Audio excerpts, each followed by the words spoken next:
Hello friends, मैं सुष्मिता आप सभी का स्वागत करती हूं हमारे YouTube channel target for IQ में। आप हमारी वीडियोस की पीडीएफ फाइल के लिए हमारा Telegram group target for IQ join कर सकते हैं। दोस्तों, इस वीडियो में हम पढ़ने जा रहे हैं 6 अप्रैल 2021 के डेली करंट अफेयर्स हिंदी और इंग्लिश दोनों लैंग्वेजेस में। तो आइए देखते हैं हमारी आज की पहली न्यूज़। हमारी आज की पहली न्यूज़ है, इंडिया में सबसे बड़ा floating solar power plant setup किया गया है रामागुंडम तेलंगाना में। ये power plant 4.5 lakh photovoltaic panel से बना होगा और ये Ramagundam thermal power plant reservoir पे स्टैब्लिश किया जाएगा। ये प्रोजेक्ट कमीशन किया है एनटीपीसी ने, national thermal power corporation. National thermal power corporation का एम है कि कार्बन फुटप्रिंट को रिड्यूस किया जाए और ग्रीन एनर्जी प्रोडक्शन को इंक्रीज किया जाए bye 30% through this solar power plant. Capacity है इस सोलर पावर प्लांट की 100 मेगावाट। कुछ इंपॉर्टेंट स्टैटिक पॉइंट्स देख लेते हैं। तेलंगाना की कैपिटल है हैदराबाद। तेलंगाना के गवर्नर हैं तमिलिसाई सुंदराजन और तेलंगाना के चीफ मिनिस्टर हैं के चंद्रशेखर राव। तो ये न्यूज़ आप सभी को क्लियर हो गई होगी। ये सेम न्यूज़ आपको हिंदी में भी मिल जाएगी। यहाँ पे भी आप ये देख सकते हैं कि तेलंगाना के रामागुंडम में 100 मेगावाट का भारत का सबसे बड़ा तैरता हुआ सोलर पावर प्लांट लगाया गया है। ओके, ये solar power plant national thermal power corporation ने कमीशन किया है। ओके, नेक्स्ट हमारी आज की न्यूज़ है, एक और इम्पॉर्टेंट पॉइंट है इस न्यूज़ में कि दुनिया का सबसे बड़ा सोलर पावर प्लांट मध्य प्रदेश में नर्मदा नदी पर ओमकारेश्वर डैम पर स्थापित किया गया है, जो कि 600 मेगावाट का है। तो ये चीज़ आप याद रखिएगा, किसी भी एग्जाम में पूछी जा सकती है। वर्ल्ड की largest solar power plant Madhya Pradesh के नर्मदा नदी पर है। नेक्स्ट हमारी न्यूज़ है, union health minister doctor Harshvardhan ने अप्रूव किया है national policy for rare diseases 2021। तो जैसे कि आप नाम से ही पता लगा सकते हैं कि कुछ ऐसी डिजीज़ेस जो बहुत ही रेयरली कुछ लोगों को होती हैं, बट उनका ट्रीटमेंट या फिर उनका इलाज बहुत ही ज़्यादा कॉस्टली होता है, या फिर अभी तक उनका पूरी तरीके से इलाज भी ढूंढा नहीं गया है। तो ऐसी डिजीज़ के लिए एक नेशनल पॉलिसी अनाउंस की गई है, जिसको कि अनाउंस किया है डॉक्टर हर्षवर्धन जी ने।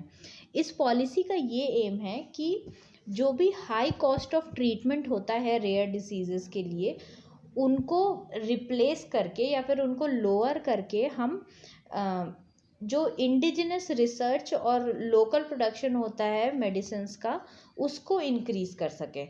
जैसे कि इंडिया में ही उसकी रिसर्च और आयुर्वेदिक या फिर ऐसी कुछ मेडिसिन्स को और ज़्यादा डेवलप करके हम इन सारी डिजीज़ेस का ट्रीटमेंट कर सकें। तो ये है इस पॉलिसी का एम।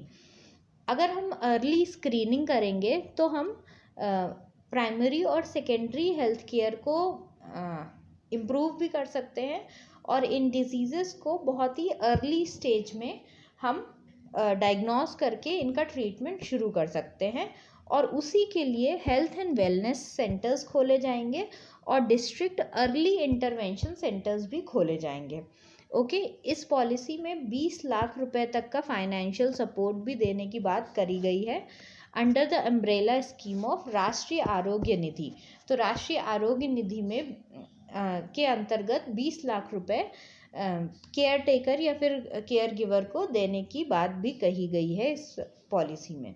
ओके, ये सेम चीज़ आप हिंदी में भी पढ़ सकते हैं, जो कि है दुर्लभ बीमारियों के लिए राष्ट्रीय नीति 2021। ओके, उसको मंजूरी दी है डॉक्टर हर्षवर्धन जी ने, जो कि हमारे हेल्थ मिनिस्टर हैं।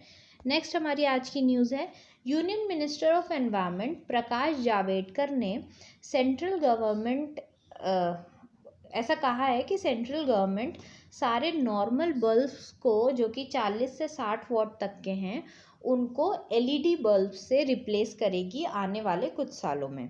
ओके, इसकी सिग्निफिकेंस बताते हुए प्रकाश जावड़ेकर जी ने कहा है कि इससे कार्बन एमिशन सेव होगा और एनर्जी बचाने में भी ये हेल्प करेगी। तो जैसे कि आप सब देख सकते हैं कि ग्लोबल वार्मिंग का इफेक्ट पूरी दुनिया में हो रहा है, तो उसके लिए उठाया गया ये एक बहुत ही अच्छा कदम है।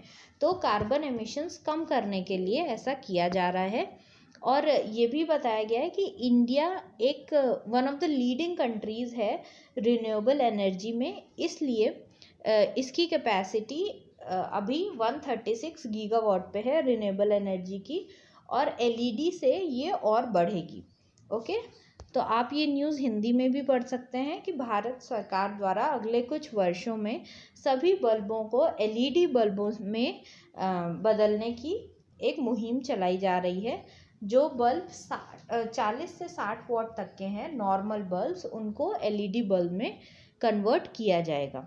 ओके, नेक्स्ट हमारी न्यूज़ है, राजस्थान पहला स्टेट बना है जो कि सारे स्टेट के लोगों को फ्री हेल्थ इंश्योरेंस दे रहा है। ओके, ये प्लान अनाउंस किया है वहाँ के चीफ मिनिस्टर अशोक गहलोत जी ने अपने स्टेट बजट में, मतलब 2021-22 का जो स्टेट बजट आया है राजस्थान का, उसमें ये पॉलिसी अनाउंस की गई है। और ये जो मतलब ये जो हेल्थ इंश्योरेंस है वो किस स्कीम के अंडर दिया जाएगा? चिरंजीवी हेल्थ इंश्योरेंस स्कीम के अंडर। और इस स्कीम के अंडर हर फैमिली को 5 लाख तक का एनुअल हेल्थ इंश्योरेंस मिलेगा। ओके, तो ये न्यूज़ क्लियर हो गई। जो इम्पोर्टेंट स्टैटिक पॉइंट्स हैं इस न्यूज़ से रिलेटेड वो ये हैं कि चीफ मिनिस्टर कौन है राजस्थान के? अशोक गहलोत जी। गवर्नर हैं कालराज मिश्रा जी, और कैपिटल है जयपुर। ओके, यही न्यूज़ आप हिंदी में भी पढ़ सकते हैं। मुख्यमंत्री अशोक गहलोत जी ने बोला है कि राजस्थान देश का पहला राज्य बना है जो कि प्रत्येक परिवार को 5 लाख रुपए का स्वास्थ्य बीमा उपलब्ध करा रहा है, और ये बीमा योजना 1 अप्रैल 2021 से शुरू हो जाएगी। नेक्स्ट हमारी आज की न्यूज़ है इंटरनेशनल डे ऑफ कॉन्साइज, मतलब अंतर्राष्ट्रीय अंतरात्मा दिवस 5 अप्रैल को मनाया जाता है।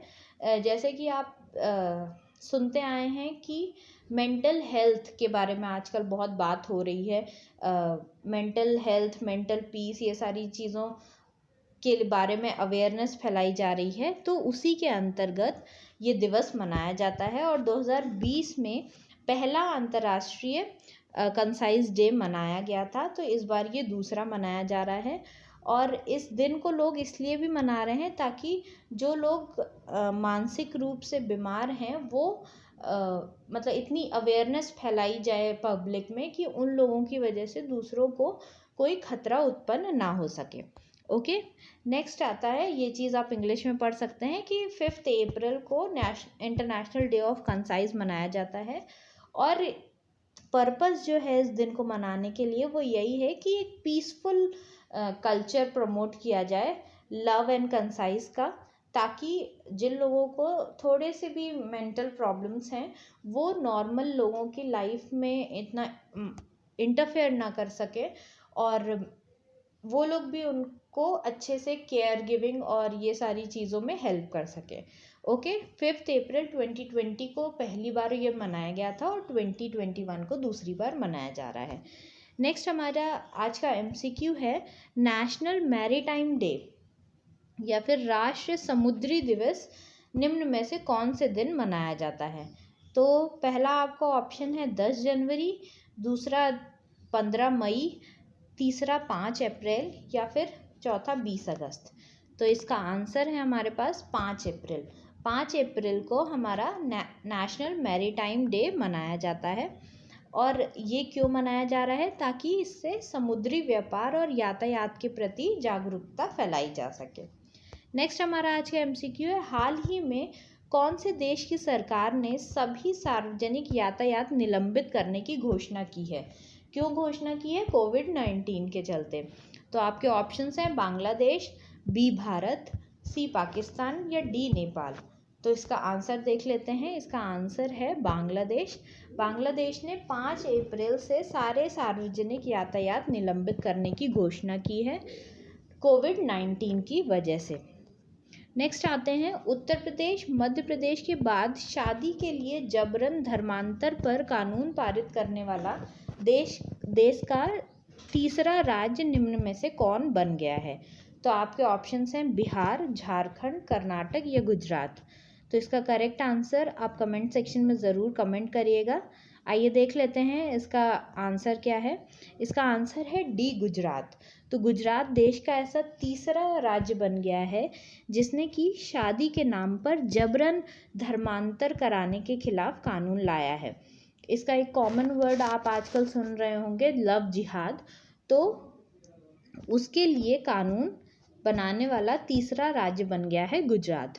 नेक्स्ट हमारा एमसीक्यू है, भारत के किस पहले पर्यावरण मंत्री का हाल ही में निधन हो गया है? तो वो पहले पर्यावरण मंत्री थे भारत के और उनका निधन हो गया है।